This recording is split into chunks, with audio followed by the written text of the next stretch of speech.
Saludos, estamos con Levítico capítulo 6. Vamos a ver en este capítulo una recapitulación prácticamente de lo que significaba el ritual, el sacrificio y las ofrendas descritas en el capítulo 1 hasta el capítulo 5. Es por eso que yo armé este cuadro para que más o menos lo podamos comprender. Obviamente no somos judíos ni hebreos, ni tenemos tanta información como para poder entenderlo por completo, pero en este cuadro vamos a tratar de verlo de la mejor manera posible. En Levítico capítulo 6 podemos encontrar primeramente la expiación por la culpa. Acá te la muestro en este cuadro para que vos la veas. Y la expiación por la culpa también está descrita en el capítulo 5 y, como te dije hace un momento, en el capítulo 6 desde el versículo 1 al 7. Esto es una obra expiatoria, o sea, una obra que hizo Cristo, por ejemplo, en la cruz, ya en el Nuevo Testamento, cuando entregó su vida por nosotros. Expiación significa sustituir o ocupar el lugar o pagar el precio por el rescate. Entonces acá vemos la primera, expiación por la culpa, que es la ley que le da Dios a Moisés en el capítulo 6 para que el sacerdote la lleve a cabo junto con el pueblo. Esto es muy característico y muy particular porque lo que se intentaba con la expiación por la culpa era el perdón de los pecados ocultos que estaban en el corazón, pero tenía como función esencial el perdón y la restitución. Cuando hablamos de perdón y restitución en la expiación por la culpa, no solamente se refiere al perdón propiamente dicho, sino también a la restitución por el pecado cometido.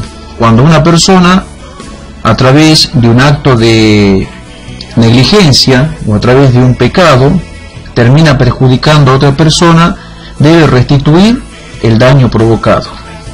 Bueno, ahora pasemos a la segunda ley que nos muestra Levítico capítulo 6, la ley del holocausto. Bueno, esto lo podemos ver también en Levítico capítulo 1, también es una ley expiatoria, y esta ley o esta ley del holocausto nos lleva prácticamente a entender lo que significa la regeneración del pecado original. Regeneración quiere decir una transformación de la persona, una regeneración de la naturaleza del pecado original que hemos heredado de Adán y Eva, donde la persona es completamente transformada, de ser criatura pasa a ser hijo de Dios. Vayamos con el tercer punto para que no lo hagamos muy largo este video. Explicamos el punto 3, que es otra ley que se encuentra en Levítico capítulo 6, que es la ley de la ofrenda de granos. Esto lo vimos en Levítico capítulo 2. Este tipo de ley de ofrenda de granos constituía un sacrificio de olor grato. Olor grato a Dios porque era voluntario. Recordemos que en los videos anteriores te expliqué que esto significaba la comunión entre Dios y la persona y la comunión entre los creyentes. Primeramente, volver a la comunión con Dios a través de esta ofrenda voluntaria de granos, y después la comunión entre los creyentes. Nosotros lo podemos atribuir en nuestros días, por ejemplo, a lo que significa la Santa Cena o la reunión entre los hermanos cuando se reúnen a orar, cuando oran los unos por los otros, cuando hay amor entre los hermanos, cuando hay unidad y cuando se ayudan unos a otros. Vamos a la cuarta, que es la ley del sacrificio del pecado.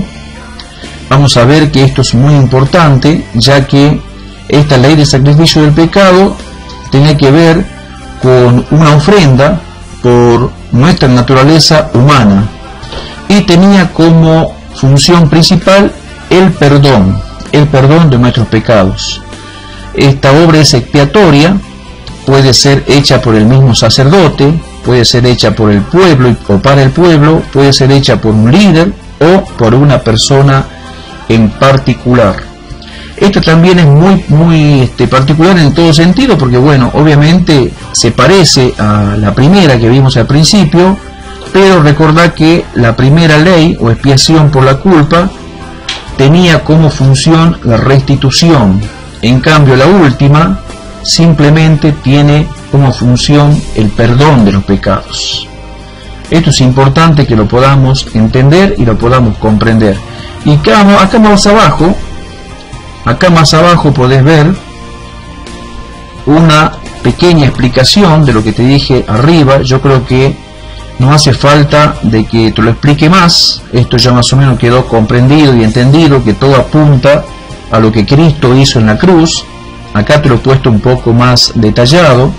La expiación por la culpa es expiatoria, tiene que ver con las acciones de robar, de calumniar, de jurar en falso y las ofensas.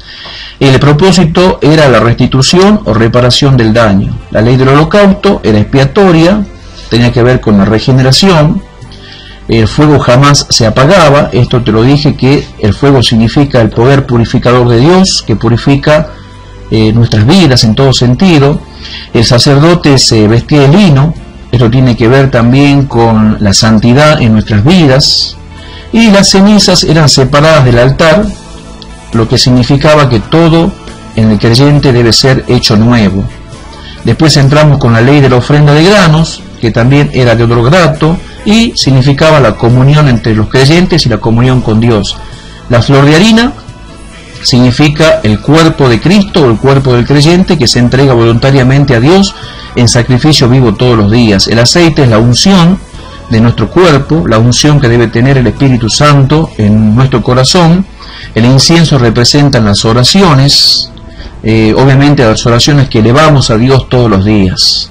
La ofrenda no debía contener levadura. Sabemos que la levadura significa pecado y también en el Nuevo Testamento significa religión. Bueno, acá está más o menos una imagen de cómo era el tabernáculo, cómo era aquella tienda, lo podemos ver claramente. Y bueno, acá hay un pequeño paréntesis que tiene que ver también con la unción de los sacerdotes en el capítulo 6 de Levítico, donde el sacerdote prácticamente presentaba una especie de diezmo, ya que de un efa de harina presentaba ante Dios para la consagración del sacerdote la 10ª parte de ese efa de harina. Bueno, esto es importante también para nosotros, lo tenemos que entender claramente.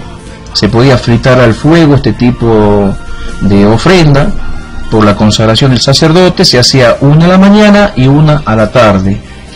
La ley de sacrificio por el pecado también era expiatoria por nuestra naturaleza humana y era una ofrenda también obligatoria. La podían comer los sacerdotes en el atrio, afuera, y lo que tocaba la carne, sacrificada, quedaba santificado. Esto quiere decir que nosotros los creyentes, cuando ya hemos sido purificados por la sangre de Cristo, hemos sido limpiados y perdonados, todo lo que toque nuestro ser es santificado. Todo lo que toquemos nosotros, por eso cuando imponemos las manos sobre las personas que están enfermas, las personas son sanadas, porque también todo nuestro ser está santificado. Los vestidos salpicados con sangre se lavaban, obviamente los vestidos de los sacerdotes debían lavarse, porque todo debía permanecer limpio y puro, no se permitía nada inmundo o nada viejo o nada sucio dentro del tabernáculo, así que los vestidos se lavaban. Y las vasijas también debían lavarse o quebrarse. Esto significaba que nada de lo que sea inmundo debía permanecer dentro de la presencia de Dios, allí en el santuario, y menos dentro del corazón o del cuerpo de las personas. Bueno, esto espero que haya sido de mucha bendición para tu vida. Esto es Levítico capítulo 6, y en síntesis de todo esto, Cristo es el que ocupó el lugar por nosotros y con su sangre nos limpió de nuestros pecados, pagando un precio que no es ni en plata ni en oro, sino que a través de la expiación de su muerte en la cruz, nosotros hemos sido reconciliados con Dios. Ahora somos amigos de Dios, Dios es amigo nuestro, pertenecemos a la familia de Dios. Antes no pertenecíamos a nada, prácticamente éramos desconocidos, pertenecíamos al reino de las tinieblas, y Cristo nos arrebató, nos sacó, nos trasladó de ese reino de las tinieblas al reino de su amado Hijo Jesucristo. Ahora somos linaje escogido, real sacerdocio, nación santa, pueblo adquirido por Dios para anunciar las virtudes de aquel que nos llamó de las tinieblas a su luz admirable. Espero que haya sido de mucha bendición para tu vida y nos vemos en el próximo video.